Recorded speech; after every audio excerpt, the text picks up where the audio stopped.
My name is Burns Bray, and I'm an alcoholic. And, to hear someone from New York who's been kind of bastardized through South Carolina try to say Louisville, it's just almost makes you want to throw up. But you did a good job. You did a good job. That's really better than most Louisvillians do, I got to tell you. I assume the ones who are here today really have some true inquisitive nature, some questions to want to know about what we keep calling this a disease about. We always keep calling it a disease. And as you well know, in the doctor's opinion, he talks about a physical allergy and a mental obsession. And I've always marveled at the intuition and the intelligence of Silkworth and Wilson, because they were able to nail at that time, based on observation alone, what today we have a whole bunch of formulas and a whole bunch of information to tell us. We're not saying a thing different today than we were saying in 1935 and 1938 when the big book was written. We're just able to nail it better as far as equations and why are we bodily and mentally different from our fellows. And I think it's real important for all alcoholics to understand that we are bodily and mentally different from our fellows. If you don't believe it, ask me. I'm an instructor at the University of Louisville School of Medicine. I also run the Impaired Physicians Program for the state of Kentucky, and I do the addiction work for a men's and women's homeless shelter where we sleep 250 men and women a night and have 150 in a year-long program of recovery. We were just selected as one of the top 5 treatment programs in the United States. This is for indigent homeless shelter. And I do all of that, plus go to 3 to 5 AA meetings a week, and I've been doing it for 21 years. And I got to tell you, long before I studied this disease, I knew we were bodily and mentally different from our fellows. And when I send our medical students to attend AA meetings, open AA meetings, they come back and say, in essence, you are bodily and mentally different from your fellows.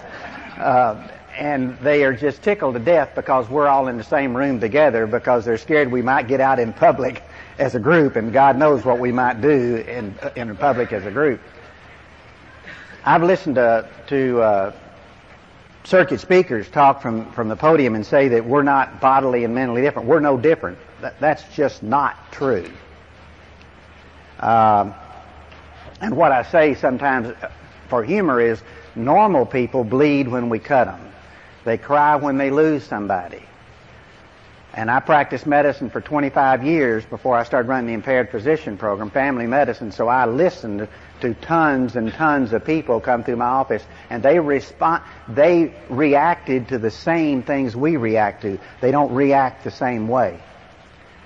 When they're at a stoplight and it turns green and somebody honks their horn, they just pull on off. We get out and slap hell out of whoever it was in the car behind us, or if we don't, we give them the finger, or we spend the next 4 hours wanting to know why we were such a wimp we didn't get out and whip their butts. You know, I mean, I don't know about you, but if you're a drunk of my type, that's exactly, you'll ruminate on it for a week of why you didn't let the SOB know that yours is as big as his is. Now that's for men. I don't know what you women do, but I can tell you, the few that I've been around, and I don't work with women for a lot of reasons. That's in my best interest and in their best interest. But y'all don't act a hell of a lot better than we do. You're just a little smoother about it about half the time. Except for people like Sheila, and she tells it like it is, and that's the way it was. But she was also a young female drunk, and they're entirely different from old female drunks. Same thing is true as young male drunks and old male drunks. Always end up in the same spot, but they're different. Different in their presentation, and different in how they. The only similarity is that they can't drink like normal people. But there's a whole different presentation. We'll get into all of that.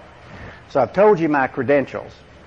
I've dealt with thousands of street drunks. I've dealt with hundreds of physician drunks, and going to meetings I've dealt with hundreds and thousands of regular drunks, if you want to, at both poles. So if I haven't seen it, it probably hadn't happened. I mean, that's just it. If I haven't done it, then it's just because I haven't thought of it, you know. And I usually can think of most of it. I think it's really important for us to realize that there are some people who won't be here this afternoon because they don't think it really matters that we've got a disease. I can only tell you that Bill Wilson reported that that was probably the single greatest piece of information that he had brought to him that enabled him to start this journey. He was a devout member of the Oxford movement. He had a relatively decent assimilation of a relationship with God. Not like where the spiritual awakening that he had, but he kept thinking in terms of being bad rather than being sick. And when Silkworth brought him that piece of information, it absolutely changed his life. And this is recorded in the history of Bill Wilson and the things that he has stated. So it really is important for us to know that we have a disease, or it is for the people I've worked with, so that we can table this thing about being bad and start dealing with things about being sick who did bad things. And under no circumstances is the concept of a disease to absolve us of the responsibility of our recovery. And people who want to avoid the consequences of their behavior based on being an alcoholic are pretty well doomed not to get sober. Pay unto God what is God, pay unto Caesar's what's Caesar's. When I get a DWI, by God, they should find me. And if I get two, they ought to put me in jail or whatever the hell it is. When I tell the policeman who stops me that I'm an alcoholic, you know, even in recovery, I'd say, they'd stop me and I'd say, I'm a doctor, I'm rushing to an AA meeting, and I've got to help some drunk. Then they just wrote the ticket quicker. And that's exactly what they should have done. They said, Doc, we're really happy. Here you are, you know. And I thought, well, screw them. You know, they don't understand. But many, many times, and the Americans with Disabilities Act has been really pushed to enable us to absolve ourselves of the responsibility of our recovery. I'm absolutely in agreement with Richard when he said today, we are generally not responsible for our disease, but we are absolutely responsible for our recovery, and to try to use the disease as an excuse is to distort it and to prostitute it.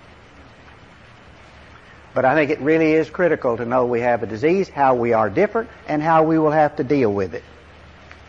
Now, I'm going to be talking for somewhere between the next hour and a half to 2 hours. If I talk articulately and your butt doesn't go to sleep, I think the material itself will keep you right on target.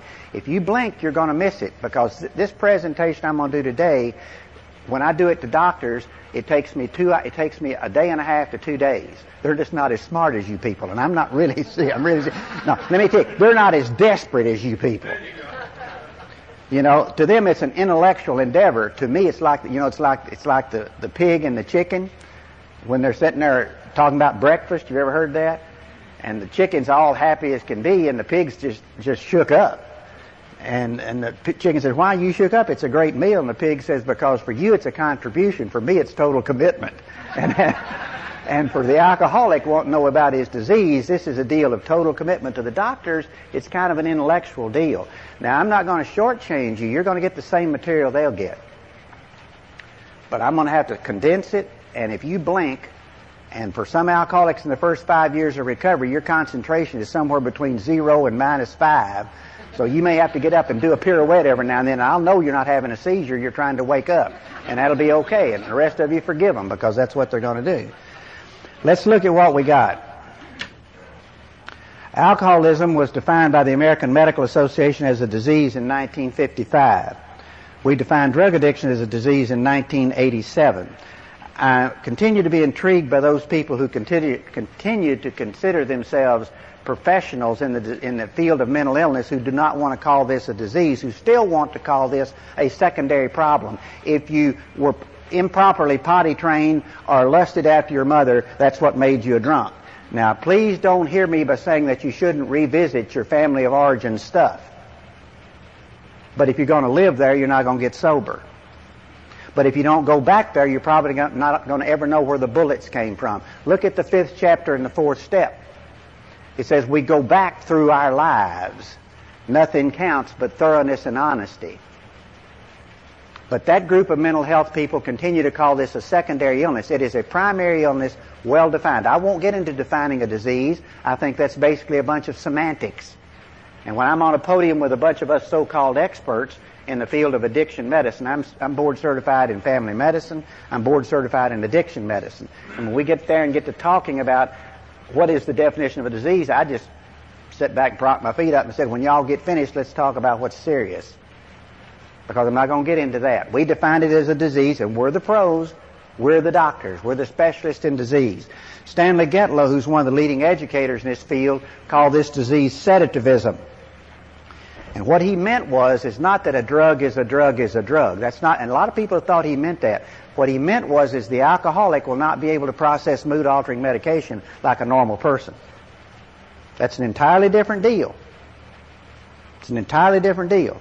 And it's real critical for us to remember that we will not process mood-altering medicine like a normal person. My story.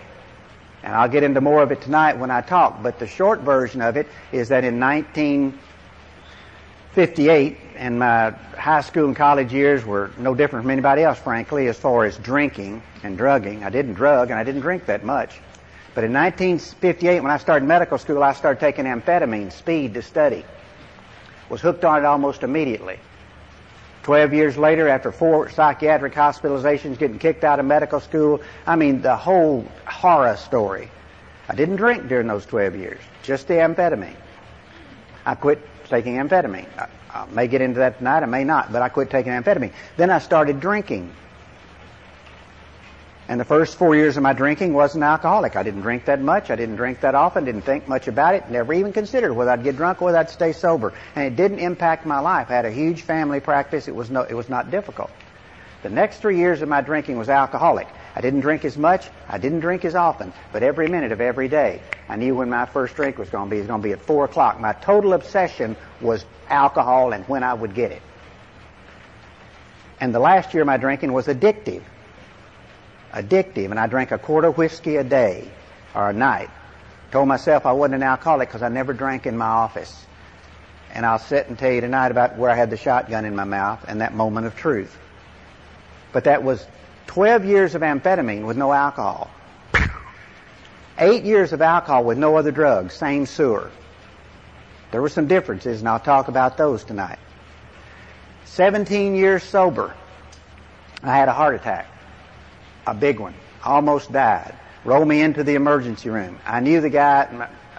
Hit me at home. I grabbed Casey. I knew what was going on. I was in trouble. Big trouble. And I knew it. And I didn't even have time to call the EMS. I said, get me to Jewish Hospital. That's the heart center in Louisville. She got me there in about 10 minutes. I ran in, grabbed the emergency room guy. I knew him. I said, I'm having a heart attack. And he said, jump on the bed, Burns. Did the EKG and said, yeah, you're having an anterior septal heart attack. That's one of the bad ones. There's not any good ones, but that's one of the more severe ones. And he said, you're really in trouble. And so he grabbed the heart doctor outside. It's interesting how provincial we get as doctors. Now, I did this when I was a student, but he said, who's your heart doctor? And I remember even sitting there dying. I thought, well, you crazy son of a bitch, whoever's out in the hall's my heart doctor, for God's sake, you know. I mean, I'm going to call your family doctor. Right. Father Martin says, don't call me a priest, call me a doctor, you know. So, yeah, they grabbed the guy who was a good friend of mine. He happened to be there. He came in, gave me some magic medicine that dissolved the clot. That's the good news. The bad news is it threw me into 2 immediate bouts of ventricular fibrillation. That's what kills people when they have heart attacks. And I passed out, and he shocked me with the electric shockers. I came to, and I said, Dan, what happened? You had ventricular fibrillation. And I said, how am I doing? He said, you're pretty stable. But this time they had me full of a bunch of morphine. So I'm having an existential experience, quite frankly. You know, I'm sitting there. I mean, I'm floating. And then I started to pass out, and I said, what's the matter? And he said, you're fibrillating again. I can't let you pass out. So he put those suckers on my chest, and this time I'm awake. And everything you see on ER is exactly the way it is. Only I'm so full of morphine, I'm popping up off that table, and I'm thinking, this is really neat. You know, bam, like that. But you talk about post-traumatic stress disorders. That was going to come back and has since that time. Because today I can think about what went on in that emergency room. And there's, for you males, you know what I'm talking about. There's a muscle called a cremasteric muscle, and it's what pulls our testicles back up into our body when we get scared. And animals, when they get in a fight, they'll do that so they don't hurt each other in their testicular area. And if you have a cremasteric reflex, that means when something scares you, and every now and then I'll go around and think about that heart attack, my testicles go like that. Now, then it didn't bother me, you know. Then it didn't, but I can think of it now, and the men are all laughing, the women are going, I don't know what he's talking about. But just trust me, that's the way it happens. That's the way it is. Y'all don't have toys like we do. That's just the way it is.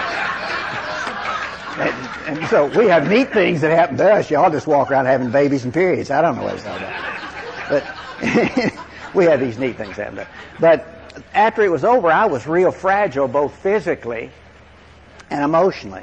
And the doctor said, because I'd almost died. I mean, I was in trouble. I mean, physically in trouble as well as emotionally. He said, we can't cath you for 4 days to find out exactly what's going on. So you're going to have to wait 4 days. I'm going to put you on IV Ativan. Now, Ativan is turbo Valium. And when he said he was going to do that, I said, I need to call Charlie Frankie. He's an addiction specialist like me. And he said, why are you calling Charlie? I said, because that medicine's going to screw me up. And he said, then I won't give it to you. And I said, would you give it to any other heart patient where I am? He said, yeah. Oh, yeah. And I said, then you give it to me. Because you saved my life. Charlie's going to come in here and save my soul and get me where I need to be. And we tell people about taking medicine. And I remember when I came back from treatment, they drilled me with this, and it's a good drill. It's a good drill. And I came back, and I had a couple of things happened. One is I had a kidney stone within the first 3 months. And I woke up in the middle of the night, and I knew exactly what I had. And I said, Casey, you have to take me to the emergency room. So we started over there, and the stone quit moving. I said, now, when I get there, I can't take any Demerol or morphine. I'm an alcoholic. And it wasn't moving. So they rolled me in the emergency room, and it started moving. And I said, give me Demerol, give me morphine, give me Dilaudid. And the nurse came in, she said, you know, I've had kidney stones in babies, and they're about equal. And my first response was, why did you ever have the second baby? My God in heaven. I mean, this kidney stone's about all the fun I can tolerate. But I took that medicine and should have. The other thing is I had a vasectomy. So they rolled me in, they said, we can put you to sleep, or we can do it under local. And I said, I can't take medication, so do it under local. And about that first time that needle went into my testicular sac, I remember thinking to myself, I had made a huge error in judgment, you know. And there's a thing called orthostatic. When that cremasteric reflex happens, sometimes it causes the blood pressure to drop, and it's called orthostatic hypotension. You sit up and you faint. You sit up and you faint. For 3 days, I'd sit up and faint. That's what I did. And Casey brought me a fruit jar, and I'd lay on the bed and pee in the fruit jar, because when I got up, I'd pass out, so I'd just pee on the bed. So I'd pee in the fruit jar. So after 3 days, I called my sponsor, because now the blood pressure is back to normal. And I said, Jim, you'll be proud of me. He said, why is that? And I said, I had a vasectomy under local, had orthostatic hypotension, couldn't sit up for 3 days, but I didn't take any medicine. He said, you're an idiot. Now, the message for this part of my message is, we take what we need, but we have to do it with an umbrella under us at all times. I had Charlie Frankie in there, and let me tell you what happened. For 8 days, they gave me IV Ativan. I'm 17 years sober, one of the top addiction specialists in this country, working a good, solid program of AA. They gave Casey the medication to taper me. One of the ways we do this is you take so many the first day, so many the second day, so many to go 8, 8, 8, 7, 7, 7, 6, 6, 6, 5, 5, 5, 4, 4, 4, 3, 3, 3. It's called the taper detox. 8 days. Gave Casey this. After 4 days, they cathed me, rotor-rooted out my artery, did a bunch of neat stuff, and my heart's okay. And so I went home, she gave me the medicine. On the third day, and she and I differ in and I'm sure what she saw is the truth, because what I was in was a partial blackout. But what I knew was, what I remember is that she was sitting there, and I walked over and picked up her purse, took out all the pills, there were about 20 of them, and took them. Now, what she says is I went over there with her not in the room, she was in her closet and took them out and took them. But the fact is, I walked over and took them out of her purse and took them all. And I remember her saying something to me, and what she subsequently told me was, she said, what the hell are you doing? And what I said to her, and I didn't know what I said, was, this stuff's screwing me up, and when I get it all taken, I won't have to take any more. Now, what I did remember was walking over almost right after that and sitting on the foot of the bed, looking at her and saying, I'm going to have to write a prescription and get some more of this in the morning. And she started crying, and I started crying. She says, it's got you. And I said, it's got me. And they took me to the mental hospital, and I went through 8 days of a bone-rattling benzodiazepine detox. I was dog meat with that medicine. So what Getlow was saying, and that was 12 years of amphetamine with no alcohol, 8 years of alcohol, end up drinking a quart of whiskey a night. I'm a true alcoholic. And 8 days of Ativan with none of the others. And the medicine, boom. And there's a whole list of medicines that we can't take. And Getlow calls this sedativism, meaning the alcoholic will not be able to process mood-altering medicine like a normal person. Now, for the purpose of this presentation, the neuroanatomy and the neuropharmacology I'm not going to go into to a total depth. But let me tell you, the neuroanatomy and the neuropharmacology, the brain chemistry and the brain anatomy, in its final common pathway is identical for all drugs. Doesn't mean the clinical presentation is the same. Because my 12 years of amphetamine was entirely different from my 8 years of alcohol. They were as different as daylight and dark in the way I presented, the things I did, except for the complete loss of any sort of reasonable control or ability to take those medications. The presentation was entirely different. This is what Richard was talking about today.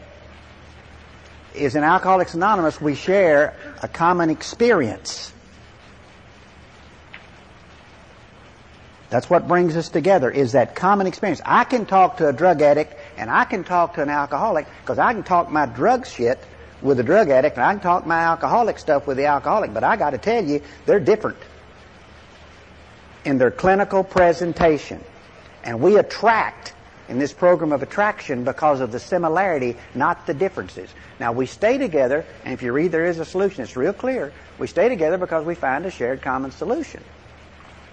But we come together because we're attracted to each other. And I worked with hundreds of cocaine addicts. And I can get a little bit close to them with my amphetamine. But you put one cocaine addict working with another cocaine addict, you got to go. You got to deal. You put a pure alcoholic with a pure cocaine addict, and you got people talking apples and oranges. They don't even react the same in treatment programs, much less in a meeting. They don't even act the same in treatment programs. Now, I'm not here to, at least not in this presentation, and tonight I may. All depends on where God takes me and how wound up I am. But I'll get to talking about a lot of other stuff. But right now, let me tell you, this is a clinical presentation. This is not an AA meeting, and I can say that without any reservation. Because I'm talking as a professional who has dealt with thousands of people with these clinical pictures. So it's clear that we do not process mood-altering medication like a normal person. This disease is chronic, progressive, fatal, and treatable. Chronic, no known cure. It's real clear in the big book. 10th chapter, or the 10th step, 6th chapter. Alcohol is subtle. We are not cured of our alcoholism. We have recovered from a hopeless state of mind and body, but we are not cured of our alcoholism. Okay? And this is a real critical difference if you want to start trying to get into those semantics to understand that we are not cured of our alcoholism. We have a chronic disease. Now, there are all kinds of magic bullets being perfected in research today. The current naltrexone craze and all the other stuff that's going on to treat alcoholics. There is no magic bullet, because how are they ever going to be able to cure that hole in my heart? They may even take away the ability for me to have a compulsion to drink. But they're not going to cure the disease of alcoholism with a silver bullet. Because the book is real clear, 5th chapter, 4th step. We have a physical, mental, and spiritual disease. When we clean up spiritually, the others will almost invariably follow. Read it. That's about what it says, almost verbatim. Almost verbatim. So when people start talking about these magic bullets, all they're talking about is a pill that will take away the compulsion to drink. My compulsion to drink has been gone for 21 years. My disease is as alive and as well today as that SOB was 21 years ago or 62 years ago. And in Richard's talk today, he gave one of the most classic definitions and presentations of the difference between the disease of alcoholism and drinking. He drank to deal with his disease of alcoholism, and because of the physical allergy, he hooked into the booze. But he was drinking to deal with the disease of alcoholism. And we're going to look at that whole disease. The price of admission is to stop drinking. The treatment is how to deal with the disease. So it's a chronic disease, no known cure. Progressive, there are two forms of the progressive nature of alcoholism. One was defined by Dr. Jellinek in the late 50s and early 60s. He described a 6.5-year or 7-year mean average of drinking. A person hits a crisis, shotgun in their mouth, whatever it may be, but this is the crisis. And then 3.5-year mean average back to where we look and act normal in recovery. Many of us look and act normally, but I got to tell you, if you're an alcoholic of my type, you ain't even close to being in the real world. You ain't anywhere near normal on the number of people that are out there. We're a minority, the alcoholic, and we're not like those people, as I said earlier. I look like them, I can dress like them, and it's my job to learn to live in their world on their world's terms. Not their job to figure me out, but I ain't like a damn one of them. And when I get through, you're going to understand why I'm not like those people. If you're an alcoholic of my type, you're not either. This is what Jellinek described, and he was really describing what we know today as the adult form of alcoholism. But there's a juvenile form of alcoholism, which is an entirely different ballgame. The other forms of progressive nature of alcoholism is if I start drinking today, and we've seen this historically, if I start drinking today, it's almost like a Steven Spielberg movie. First we'll go judgment. Then we'll go rational behavior. Then the whole thing kicks back in as far as the addiction to and the inappropriate, compulsive, and obsessive drinking. And the longer a person's been sober, the more rapid it hits and the more severe you can see it because it's stark. And this will occur within a matter of a few weeks to a few months or even sooner. A person who relapses early in the first 5 years, they're not as stark because, hell, they're still about half crazy anyway. And you watch them bobbing around, and you don't know they got crazier when they start drinking again. They're nuts anyhow. But you take some, and if you've got less than 5 years sobriety, if you take that personally, just listen to me. Because for the first 5 years, I was just lucky to get in the right restroom, And everybody thought I was a pervert. Hell, I couldn't figure out what the skirt was and what wasn't the skirt. I didn't know what that little tent was, And it's almost that bad. Losing my car and and all that kind of stuff. And we'll get into the post-acute recovery syndrome, which is that's a part of it. But it's really stark. I've made 12-step calls on one man with more than 40 years of sobriety. Made I don't know how many on people with more than 30 years of sobriety. And it's really stark. And interestingly enough, the guy with 40 years of sobriety died sober. The number of people I've made 12-step calls on with more than 30 years sobriety, none of them died sober. They all died drunk. It's really difficult, and it's really traumatic. But that's part of what is going on, we don't know. Some research gives us some insight into it with what we call the aldehyde condensation products, or the old THIQ, which many of you have heard about, which is still not anywhere near the Bible that it used to be, and I'll address that. But it's probably the window. The National Institute on Alcoholism and Alcohol Addiction has just allotted $50 million to study 6 major components in 6 major sites on alcoholism. And the aldehyde condensation products, or THIQs, one. There's female alcoholism that's being studied in depth, and the genetics of alcoholism. Those are the ones that interest me. There are 3 others, and they don't interest me that much. They're more academic. They don't have as much to do with clinical stuff, and that's where I really live and breathe and work, is in the clinical environment. Fatal, this disease is 100% fatal. Cirrhosis, pancreatitis, GI tract cancers, I can go all down through the physical stuff. Homicides, suicides. 95% of the beds in the trauma unit at the University of Louisville Medical School, which is a major trauma center, 95% of those beds are occupied as a direct result of alcoholism. 95%.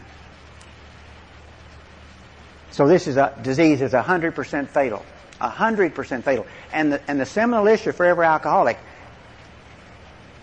and I will talk about that in my story tonight, is when we decide and make the commitment, do you want to live or do you want to die? And when you read the chapter to the agnostic, it says to die an alcoholic death or to live a spiritual life is sometimes a tough call.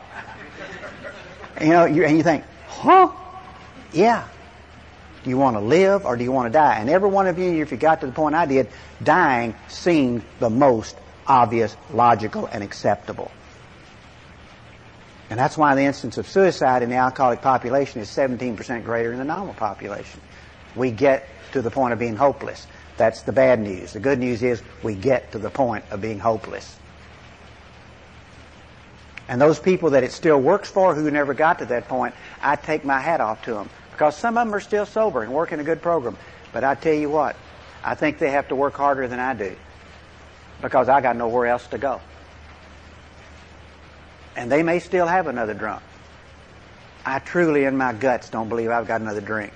I've heard people say I may have another drunk, but I don't have another recovery. I don't think I got another drink. That fear alone won't keep me from drinking. But it sure can keep your attention till you figure out how not to drink. It can sure as hell keep your attention. 100% fatal. Treatable. New England Journal of Medicine and JAMA both reported in the late 80s that if you treat physicians, and I do this for physicians, correctly. Now the operative word is correctly.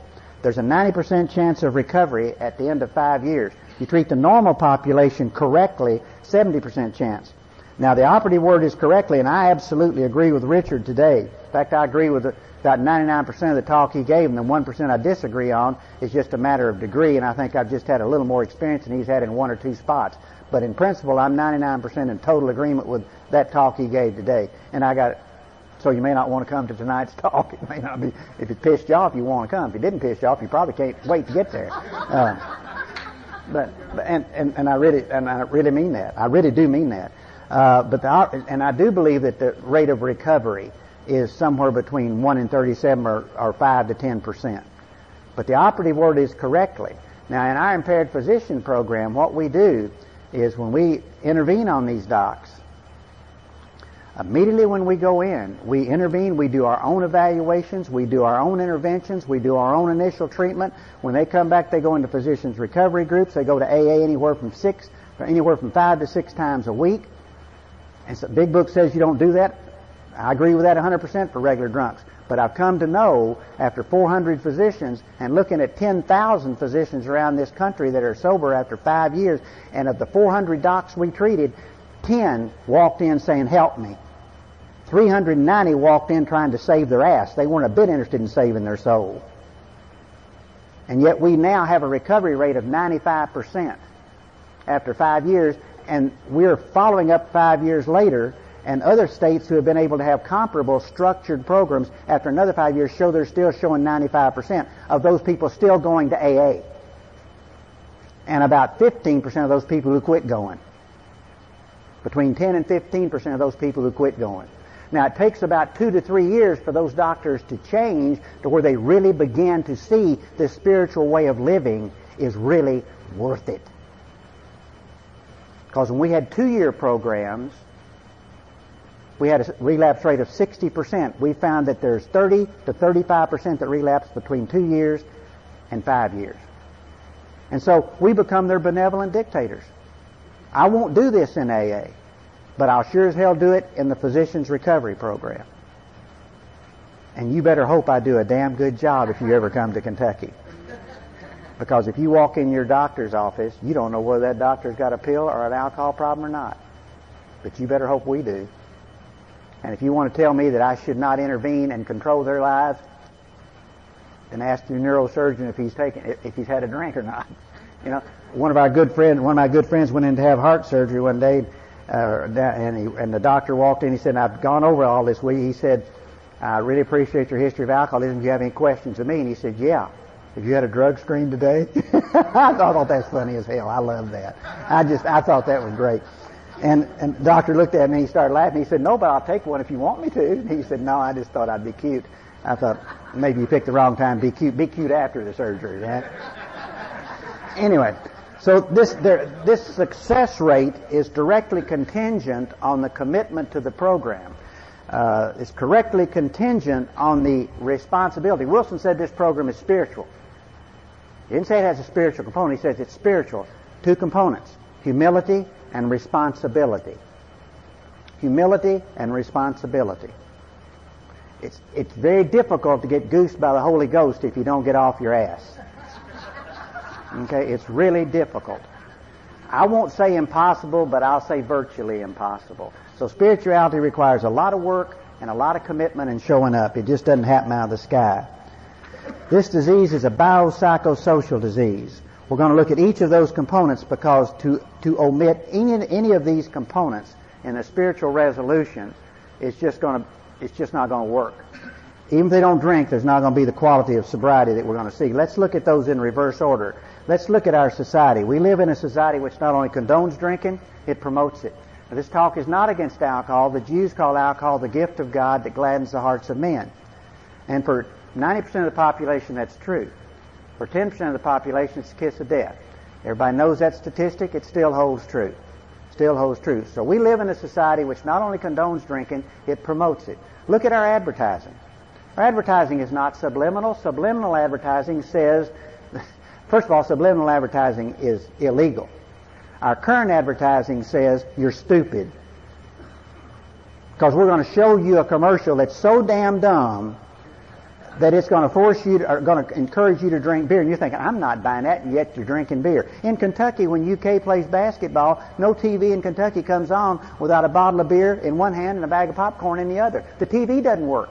Must be the truth, because that's the way everybody sits and watches Kentucky play basketball in Kentucky. The redneck jokes fit for Kentucky. I know I am one. I'm a redneck. And my family tree only forks one time, and that was somewhere in the 1700s. That's not really true. My eyes just got close because of my drinking.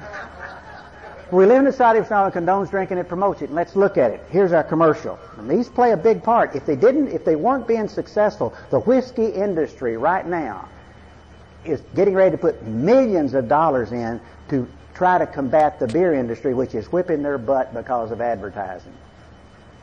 Commercial. Here's these three guys coming down this gangplank. It's 3 o'clock in the morning. It's pitch black. The bottom of the ramp is a John boat. 6-pack of beer in there. All their decoys, all their camo outfit. They're obviously going goose hunting. And back up here in this cabin are these three beautiful women. Totally chauvinistic commercial. 3 in the morning. They're all waving goodbye to their men, and they're too dumb to talk. They just stand there waving. And the guys say, it don't get no better than this. And all the guys go, yeah. And my wife looked at that, and I'm a goose hunter, and she said, that's the dumbest commercial I've ever seen. I said, yeah, when I drank, I didn't hunt. When I hunted, I didn't drink. She said, no, if you think I'm going to stand there at 3 in the morning waving goodbye to you, you lost your time. And here is this good-looking 25-year-old girl with her arm around this gorgeous 25-year-old young man. It's a great commercial. They're moving away from the camera. In her hand is a cold black bottle of Cavassier. Says, are they going to have fun tonight? Women. Gorgeous woman. Typical 1990s type of woman. 6 foot tall, lean, cold black hair, gown down to her ankles, just gorgeous. City twinkles below her. She's in a 40-story penthouse apartment, and beside her's this long neck glass, and there's bubbles in the glass. Says, for the woman who can have everything. The most seductive show these 30 and 40 good-looking 20 and 25-year-old young men and women going out to this seaplane. They take a burlap, or it's burlap, and they take the burlap off. It's a seaplane. They go up and they land in this azure lagoon in the Bahamas. They come out. The guys all have a case of beer on their shoulders. That night it shows this gorgeous girl behind this sheet screen with a fire behind her, and her body is lithely dancing. Next day it shows her in the surf with a beer bottle in her hand. The seaplane's behind her. Perfect setting. It says, they don't ever have to go back. What's the message? Life is good, but what makes it better? Drinking. Between 1982 and 1987 in Jefferson County, a population of 1 million, I must have talked to 50,000 school children between 5th and 6th grade and high school, sharing my experience, strength, and hope with them. With the impact of being a physician, recovering alcoholic, with some idea about your eyes are blue, you inherited that, your hair is gray, or your hair is brown, you inherited that, and you will inherit this inability to drink like a normal person. So if you've got alcoholism, and they really bought it. The 5th and 6th graders loved it. And I related to them more, and I was talking to Casey, she said, yeah, I think it's because of your arrested emotional development. But the fact is, we do arrest emotionally. The minute we start drinking and drugging, that's when we quit growing. What is maturity? It's living through life's processes, adjusting to how to deal with them in a mature fashion. And if you're drinking and drugging every time you run into adversity, or even if you're having fun, as I did, you don't grow. I treated doctors who made it through medical school smoking dope from the time they were 14, and what they were highly trained technicians who could operate on your heart but didn't have the emotional stability to act any greater than a 14-year-old. One young man in particular, chief resident in family medicine, picked him up. They called me down. He's smoking dope, making rounds. I got him out there. We sent him off to 6 months of treatment. Treating a pothead is difficult. And this lecture is not against, isn't dealing specifically with marijuana, but I'll tell you, it's the worst drug we got on the streets today. It makes cocaine pale because of some of the impact of marijuana. And in another lecture, I don't know when the hell it'll be because it won't be back down here probably, but what we know about it today is incredible. We treated him, came back, got into NA, was doing fine. He's such a good doctor, we hired him. And when I quit practice, we had 17 docs and 5 offices. And I had him in one of those offices. He got married. His wife got pregnant. She called me one night and she said, I think Mark's using. And I said, why? And she said, well, he's not coming home till 2 or 3 in the morning. So I called Mark and I said, why aren't you going home? All these drug screens ran. I said, why aren't you going home? He said, oh, Burns, I've just been trying to get my records up. I said, get your ass home, be with your wife. She's pregnant. It's kind of like Richard said, you know, I ain't here to deal with you about trying to figure this out. Get your ass home and be with your wife because she's pregnant. She has the baby. She calls me back and she said, I'm sure Mark's using. I said, why? And she said, he's not coming home at all. Baby's about 3 weeks old. So he comes home, eats breakfast, changes his clothes, and goes to work. So I go down there that night, park that. Sure enough, I pull up in the driveway at 3 o'clock in the morning. His car's there. The lights are all on. I go in. I hear him back in the office. I'm expecting to see him with a needle or with a bottle or with a joint. And I walk in, and you know what he's doing? He's sitting there playing computer games. What do 14-year-olds do when they've got a new baby and new responsibilities and they never grew up? They do what 14-year-olds do. They play computer games. And this whole process of recovery and spirituality is maturity. It's growing up. About 3 years ago, I grew up. Honest to God. I'm sitting there and I think, I'm a grown-up. It was a wonderful feeling. It was a wonderful feeling. And people say, you know, take somebody like Richard or somebody like me, or I can go around the room, and if you're over 40 years old and you get up to the podium and you say, I can't wait to be what I'm going to be when I grow up, I'm going to say, give me a break. Jesus Christ, give me a break. Don't sit there and think that's cute. It's not cute. That means you're not even trying to work a program. This maturity comes as a result of working this program. When I start getting cute about it, like, I can't wait to be what I'm going to be when I grow up, you make me want to puke. You know, work your program and grow up. Instead of wandering around thinking it's neat to be arrested emotional development. But anyway, I relate to these 5th and 6-year-old kids. They called me down to see this little gal who was in the 5th grade. I walked in, and they trusted me, and I really trusted them. And I walked in, and everybody else, she looked at me and said, Dr. Brady, I'm glad you're here. Everybody else asked her where she got it. I said, why didn't you do it? And she said, because Sarah Jane, one of the other little girls in school, brought it to her and said, if you don't do this, you'll be all these 4-letter words we've all heard. Don't say if we're in good recovery, and sure don't want to be called. And she said, I don't want to be that. Don't ever underestimate the power of peer pressure. We use it very constructively in meetings. We use it very constructively in sponsor-pigeon relationships. Let me tell you, I did what my sponsor told me to do for the first 10 years of recovery because I wanted his approval. Then I finally grew up to know that I had to live on my own approval. But while he taught me how to grow up and shared with me many things, I did it for his approval. Don't ever minimize the power of peer pressure for those using and for those in recovery. It's absolutely one of the most important things. What do we say when people get sober?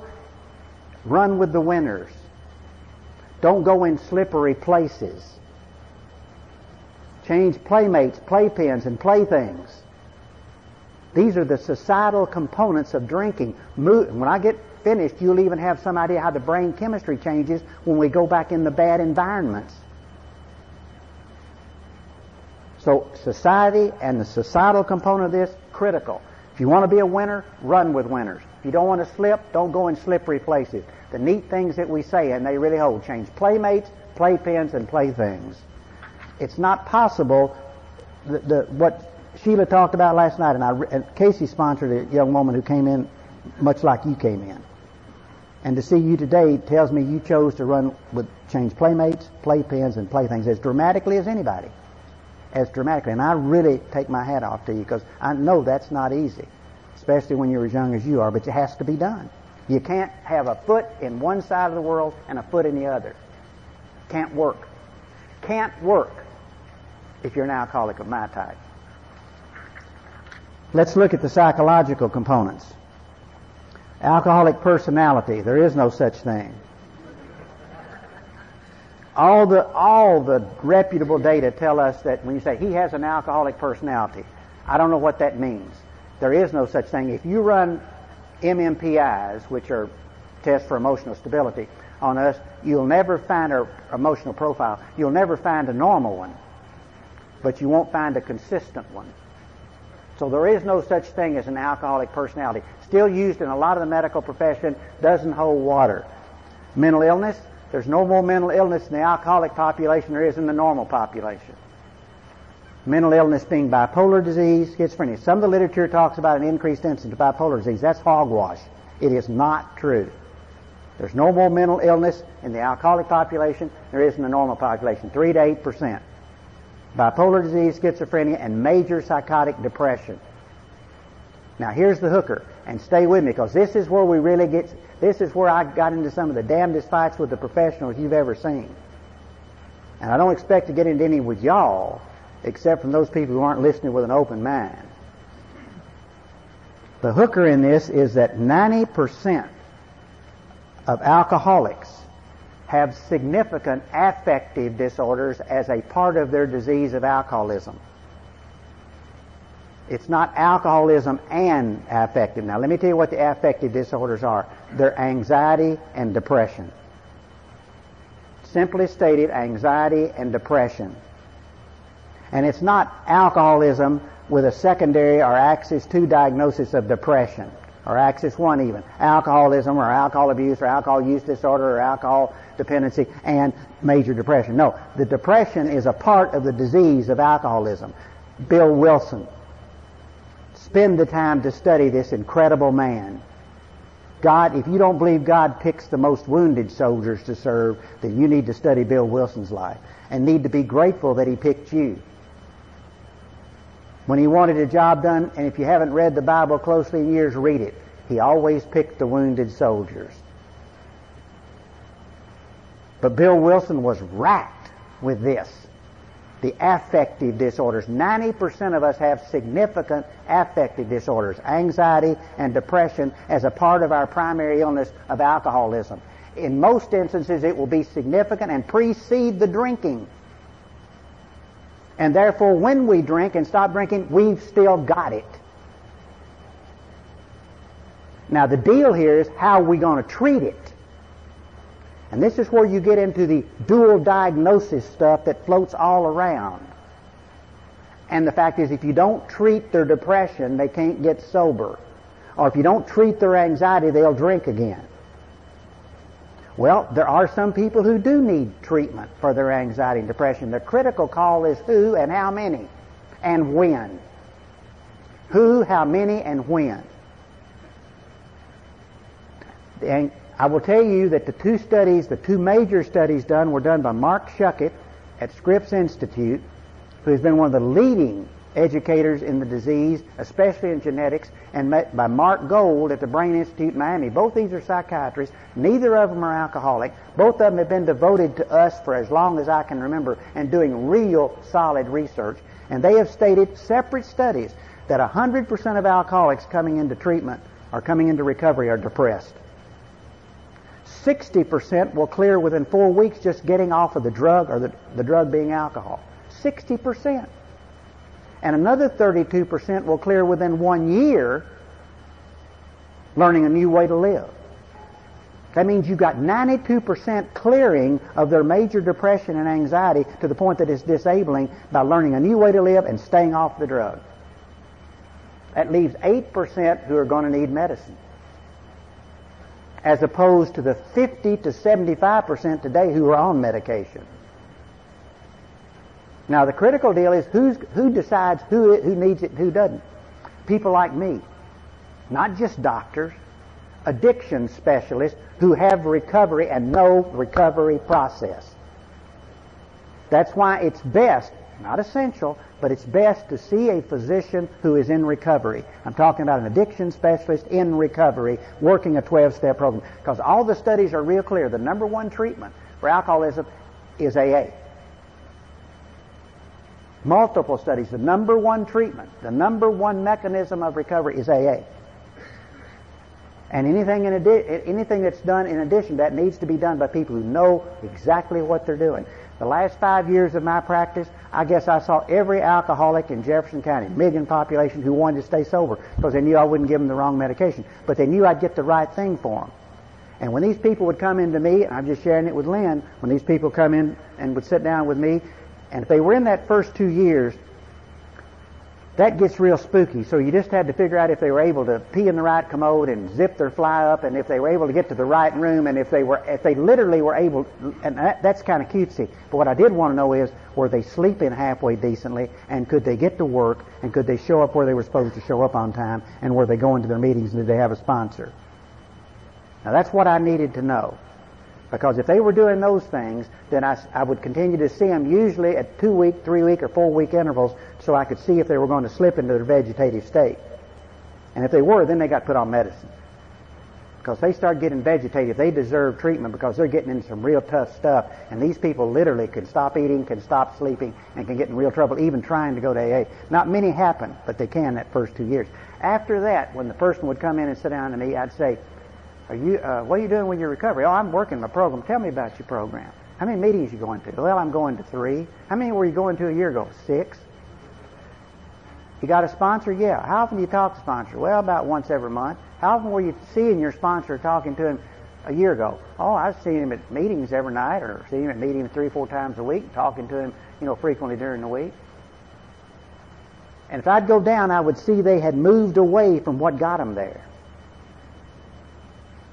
And the first thing I would do with these people is I'd say, you get a hold of your sponsor, and you have your sponsor in to see me in a week. You come in with your sponsor. Because number one, I wanted to find out if they had a sponsor. Number two, I wanted to find out if they had a sponsor that knew enough to piss in the tub. Because today in this population, what we've got are a whole bunch of people sponsoring people out of the sheer volume of numbers. And Richard was right on. Wilson, in his last major address, talked about 2 things. One was that anonymity was ever more essential to recovery, and the other was AA must and will change. And Richard's also right, I don't think Wilson had a clue just exactly the dramatic impact that would have, but he knew that it would change. And he didn't say that was necessarily a bad thing. And when I first read that, I called a woman who'd been sober she died with 55 years sobriety. She had about 50 years sobriety at that time. And Geraldine D., actually she's dead, so her name was Geraldine Delaney, up in New Jersey. And I called Geraldine and I said, has AA changed since you came in? She said, yes. I said, how's it changed? She said, when I came in, there were 5 old-timers for every newcomer. She said, today, there are about 15 or 20 newcomers for every old-timer. So we got people with 1, 2, and 3 years of sobriety sponsoring people. And I got to tell you, that's scary. That is really scary. So I would have them bring their sponsor in. We would talk. I'd give them a set of Joe and Charlie's tapes, the big book of Alcoholics Anonymous, and say, you listen to every one of these tapes before you see me in a week. And they would come back in, and it worked out exactly right. About 92% of them just weren't working the program. And when they worked it, they did fine. When they applied it on a daily basis, the 12 steps, the whole deal. And while I agree with Richard that the whole program's the 12 steps, there are components to that, and he didn't say that it didn't. But I have this logarithm about the principles of recovery. When you're talking about spirituality, it's a triangle sitting on its point. The base is up here, and the point's right here sitting on a base. And if you want to know if your life's in balance or why you may feel like shit, go to the logarithm. On this corner, this upper left-hand corner is sponsor. This upper right-hand corner is meetings. This point that it's balanced on is the big book, which are the 12 steps. And it's sitting on a base of honesty and one day at a time. And if you want to know, and in essence, when you go to bed at night, if you do the 11-step prayer the way it's written, that's exactly what it's. Is there somebody I haven't talked to today? Who's that about? Could that be a sponsor? God knows it might be. Is there somebody I haven't made my amends to today? Have I been kind and loving toward all? Have I been self-centered, dishonest, resentful, or fearful? This is 12-step work. And you do that, and I'll guarantee you, every night when you go to bed, if you draw that and you look at it and you're feeling like crap, even if you're not feeling like crap, ask yourself. And 92% did fine. 8% would end up needing medicine. They walked in and told me they were doing that whole drill. They got sent to a psychiatrist that afternoon because these people needed medicine. And anybody in AA, unless you got a medical degree who wants to practice medicine, then you need to do your own inventory. I've sponsored at least 2 schizophrenics, and I had to sponsor them because they kept being told to get off their medicine by people in AA. Now, I also understand that a lot of people in AA have a real strong aversion to physicians because there's a lot of ignorance out there. And part of the job of that people like me have taken on is educating doctors. And we're doing it. Not as rapidly as I'd like, but nothing happens as rapidly as I'd like. But we're doing it. But part of my message is quit practicing medicine. Share your experience, strength, and hope, and get people, if you got a pigeon that you think needs medical help, get them to somebody like me and let them make that decision, and you share your experience, strength, and hope. Affective disorders. Affective disorders are divided into their anxiety and depression. The anxiety is divided into obsessive-compulsive disorders, agoraphobic disorders, panic disorders, and post-traumatic stress disorders. We have found that in our homeless shelter, where we have this running rampant, we don't have to deal with the affective disorders, with one exception. The panic stuff, the agoraphobic stuff, the OCD stuff, in almost no instance do we have to deal with that in the first 2 years.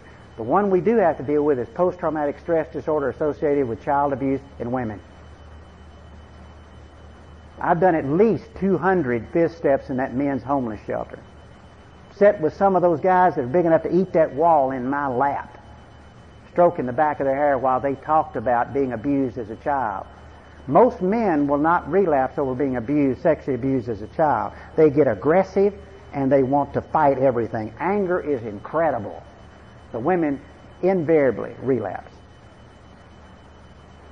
unless there is some parallel track to teaching them their recovery process and letting them look at that in the 12-step modality. You put most people into any sort of deal like that too early, they'll relapse over the pain. But the women have to look at it. And our experience now is close with the men. We've had close to experience with 10,000 men. With the women, we started that program later, and our experience is running closer to about 1,000 to 1,500. But I'm telling you, it's consistent across the board. Other consistency. 85% of the women's drug of choice was cocaine. 85% of the men's drug of choice was alcohol. These are street women and street men. Now remember, if you think about that, that's not hard to understand. These women are being controlled by their pimps and johns with cocaine. And a woman can be homeless living in a house. So, we thought we'll change the program. It didn't work. The men with their alcohol problem, they didn't make any sense for about 6 months, but we could get them in there and just rote teach them. Because all they do for 6 months is read the big book all day and study it just like a textbook, go to meetings at night. That's what they do. And the women could get it quicker with cocaine as their drug of choice. They just didn't remember it any better. So we went back to our 6 months format for both the women and the men. For both the women and the men. But we didn't have to deal with any of those affective disorders except post-traumatic stress disorder in the women. Depression, primary, basically what you see in there is, we're not talking about bipolar stuff. That's a whole different animal. I would say at least 75% of those men were diagnosed as bipolar. My job is to review what their diagnosis was when they came in and the medicine they're on. They're not bipolar. They're just very typical drunks who act like bipolars. And you get them off their medicine, they're not bipolar. They are not bipolar. But leaving out bipolar illness, endogenous and exogenous depression, if there's a strong family history of depression, in all probability you are dealing with an endogenous depression. I don't know if it'll need medication. That's not my point. My point is that you'll have to recognize that and the spiritual program will work. But in all probability, you'll need to be in touch with a physician who understands that or a sponsor who's sensitive to it. Camille's very sensitive to this. Very sensitive to this. And I mean, I remember Camille 10 years ago when she was a rock-carrying atheist about anything like this, and today she's not at all, because she sees the difference. And this is somebody that is my wife's sponsor, and somebody Sheila knows very well, who's got about 26 years of sobriety. And she was a black belt AA member who had more aggression than she had sense for a long time. But now she's got both, because she's got some information, and she's really doing a hell of a job. Other thing that needs to be looked at, ADD, that's attention deficit disorder. 90% of male alcoholics will have hyperactivity or attention deficit disorder. 90%. The original history on hyperactive children was it came on at birth, burned out at the end of teenage years, and was over, and was related to a dopamine deficiency, which is a neurotransmitter. Okay? That's why we gave Ritalin, because Ritalin works to increase dopamine in the brain. We found that it goes on into adulthood in 90% of males, alcoholics, and it's called ADHD or ADD residual type. My home group's a men's meeting, and I love to sit in this men's meeting because I love men. I love men. I'm female dominated, but I'm male oriented, and that's exactly the way I've always been.